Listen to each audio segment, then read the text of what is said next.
आज श्रावण महिन्यातील पहिला श्रावणी सोमवार, त्या निमित्तानं देशभरातील सर्व शिवमंदिर जे ते भक्तांनी गजबजलेले आहेत।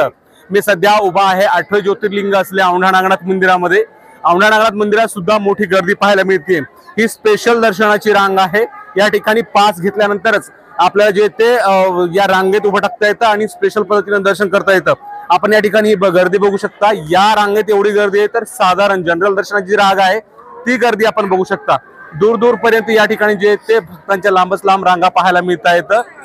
साधारणतः रात्री 12 वाजण्याच्या सुमारास प्रशासकीय पूजा झाली आणि त्यानंतर भक्तांना नागनाथ मंदिराचे दरवाजे दर्शनासाठी खुले केले होते आणि तेव्हापासून आतापर्यंत ही गर्दी आपल्याला पाहायला मिळते। साधारणतः रांगेत थांबल्यानंतर 3 ते 4 तास रांगेत उभं टाकल्याच्या नंतर नागनाथाचं दर्शन आपल्या या ठिकाणी घ्यायला मिळत आहे।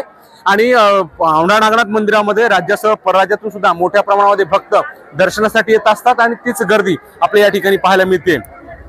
नागनाथ प्रशासनाच्या वतीने जे ते रात्री 11 वाजेपर्यंत आज मंदिर खुलं ठेवलं जाणार आहे आणि त्याच ही संपूर्ण गर्दी लक्षात घेता आज दिवसभरामध्ये 1 लाख भक्त दर्शन घेतील असा अंदाज व्यक्त केला जातोय। गर्दीच्या पार्श्वभूमीवर पोलिसांबरोबरच मंदिर प्रशासनाने सुद्धा मोठी तयारी केल्याचं आपल्या या ठिकाणी पाहायला मिळतंय। कॅमेरा पर्सन आकाश माधव दिक्के, एबीपी माझा, हिंगोली। एबीपी माझा, उघडा डोळे बघा नीट।